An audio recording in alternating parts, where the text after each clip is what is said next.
So, Shai asked me to give this talk about artificial intelligence from a selection standpoint, basically.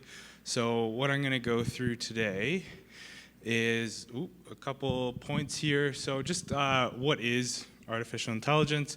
I'm going to give some cool examples just out in the real world if you are unfamiliar, though I'm sure a lot of you are familiar with AI. I'm going to say how AI can help us as a breeding company, and then go through some cool examples that Hendrix Genetics is using AI and machine learning to select animals. I will preface this whole talk, if you were at my talk yesterday, you might have also seen Tim before me, and he mentioned that he's never met a geneticist that doesn't want more data. And I laughed really hard at that because it is very true. But I would preface that in saying it must be quality data.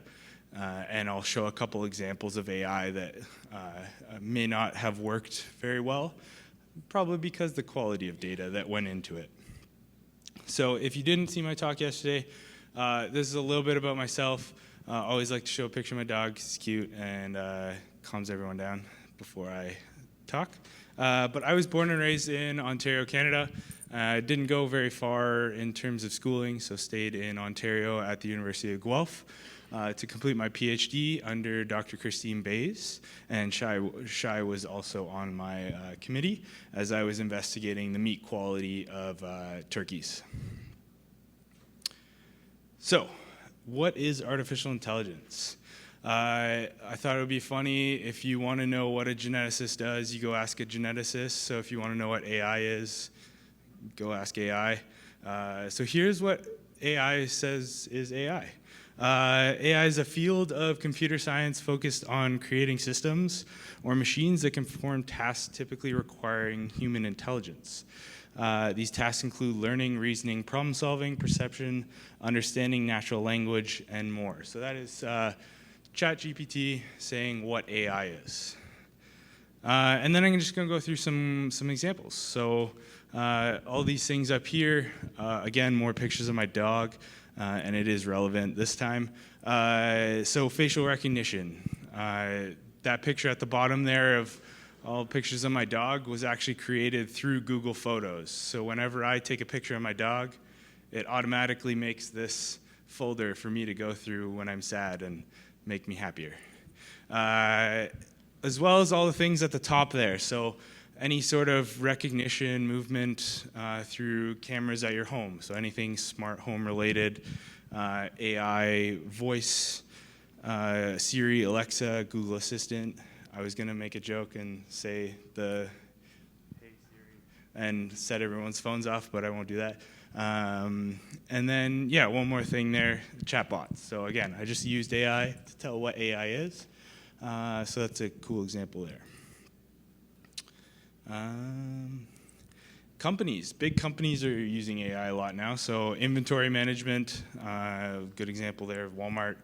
Netflix, any of those recommended sections, Netflix, Spotify, any of those companies, all AI. Visa, MasterCard, PayPal, you ever had a transaction declined? It's probably AI failing you, but that's beside the point. Little meme here if you are trying to learn other languages. Duolingo, yep, AI training of languages. I like taking photos as a hobby, as you can see, take a lot of my dog. Sky replacement, it's super cool now. I use this program here, Luminar. It now has a feature, it's one click and it changes the sky for you, all through AI recognition of landscapes. Also, Photoshop is getting into AI. So this is a funny video I found. Hopefully it'll play. Photoshop has an expansion tool now where you highlight things and say what you want. It does a really good job in some areas, so those mountains are pretty cool. It's a cool little lake. It'll now ask for a deer, and it is facing the wrong way. So that's a fail. There's some mountains there, and then there's a really funny one where he asks for a big chain. Makes them look kind of silly. Nice little waterfall. New hairdo. Nice leather jacket and a gold chain. And a nice big gold fake looking Rolex. So yeah, you can see it works in some areas really well. In others, still needs some work.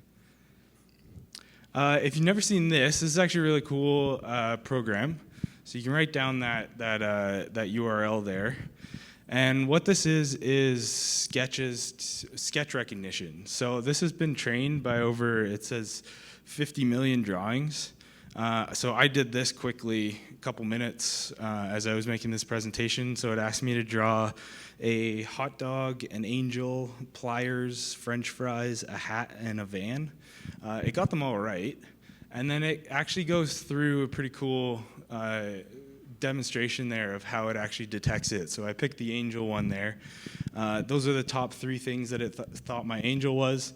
Obviously the number 1 was an angel, and then it gives you a bunch of drawings from other people. So you can play around with that on your spare time if you have nothing else better to do, and train some AI. And I'll go back with this example to what I said in the beginning of quality data. So there was a problem with this when it first started, of people actually going in and drawing completely random things unrelated to what it was asked to draw.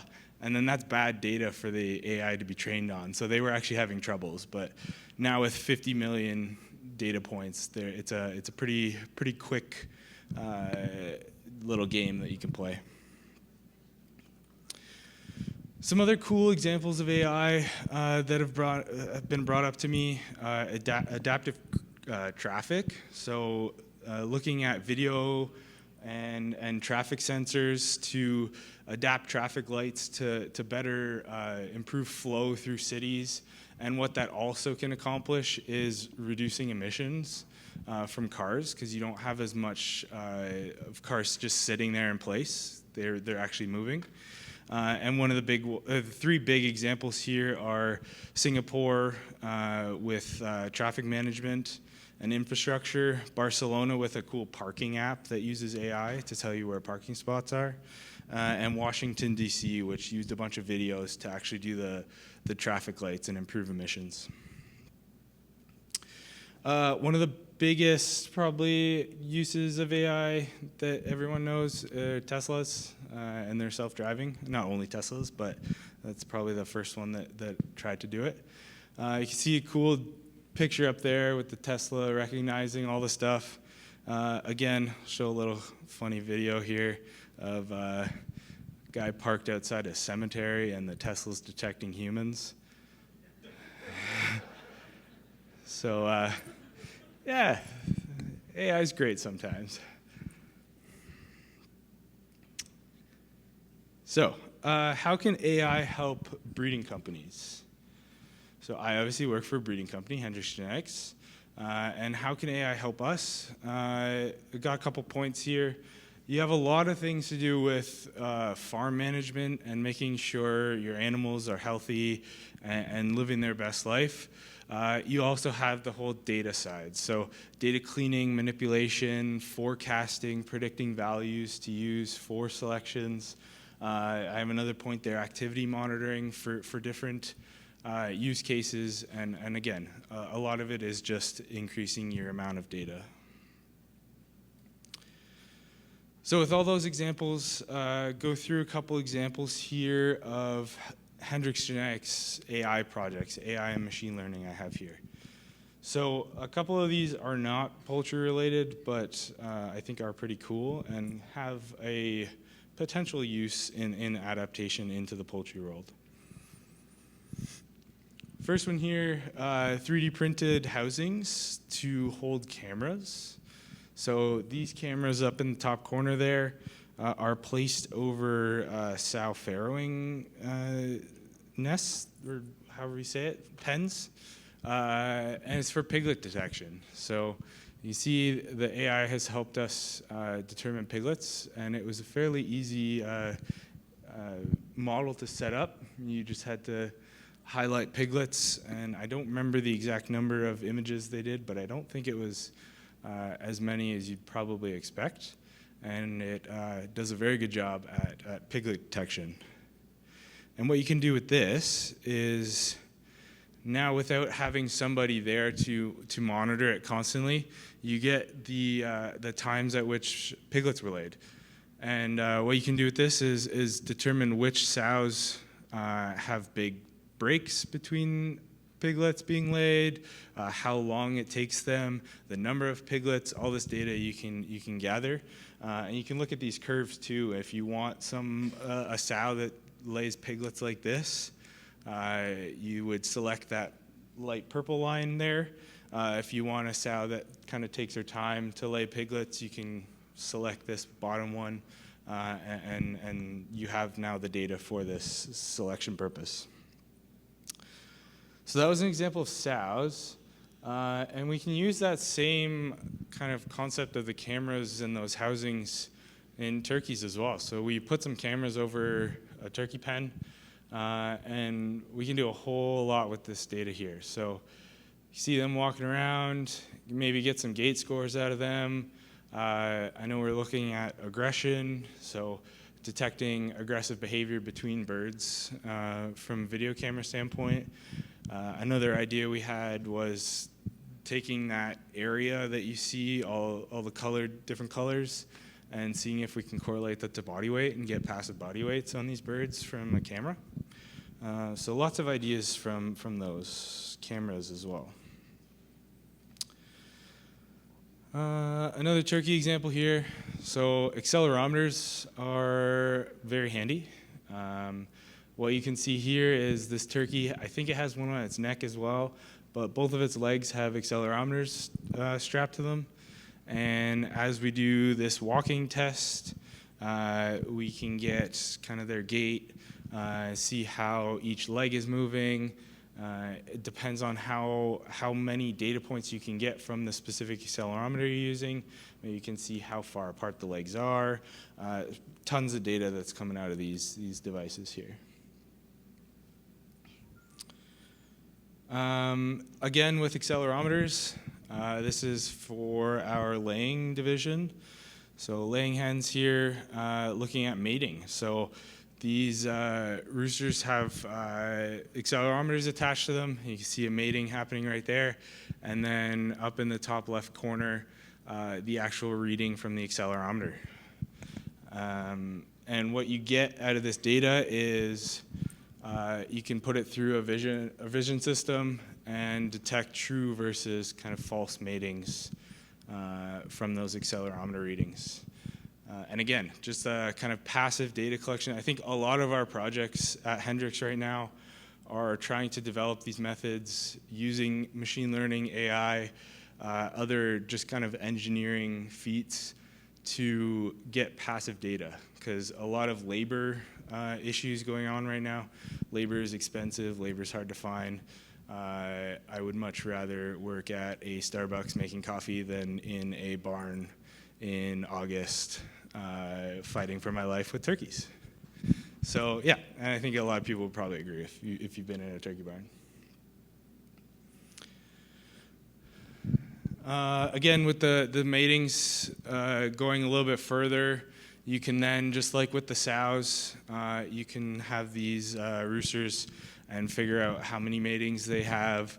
I'm sure there's ways of connecting the matings to which hen, and yeah, you can select for high producing sires. One more project here that is, I don't know how much AI or machine learning is, but it is a feat of engineering, I would say. So what we've done for the turkey side, again relating to that kind of passive collection of data.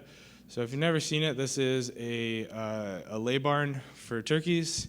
Got about, I think there's 100 turkeys in there, and lining that pen, those big black kind of hooks, is an automatic nest. So what we've done with this automatic nest is outfit it with some detection methods. So you'll see here as the eggs come up, there's little lasers that will detect whether an egg passes by, and it'll assign that using RFID and the RFID wingband. It'll assign that data point to the hen passively.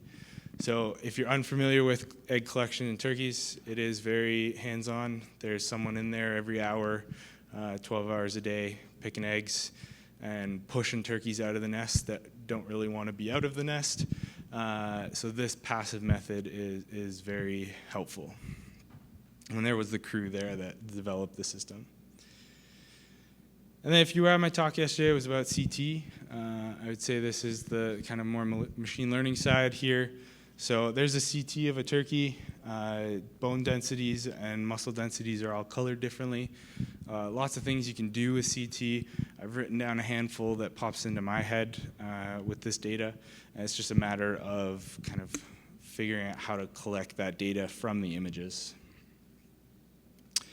What we've done is there's a turkey sitting in the CT scanner, and then a subsequent slice of the CT scan for the turkey. So we collect that data.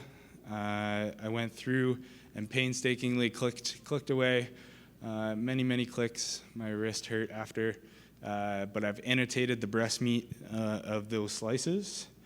And then what we do with that is train a deep learning model to predict where breast meat is on these birds. And if I skip to the next slide, you'll see a video here that goes through the whole body of the turkey. And what you'll see is some red blobs pop up that are what the model predicts as breast meat for the bird. And it's done a very good job. It's about 90% correlated with the cut-up data that we normally get from the slaughterhouse. So this is our new kind of gold standard, as we can keep the birds alive, use them with their own performance records, and we get more data as well. So I have about 15 minutes for questions. So that was my talk, and yeah, thanks, Shai, for the invitation.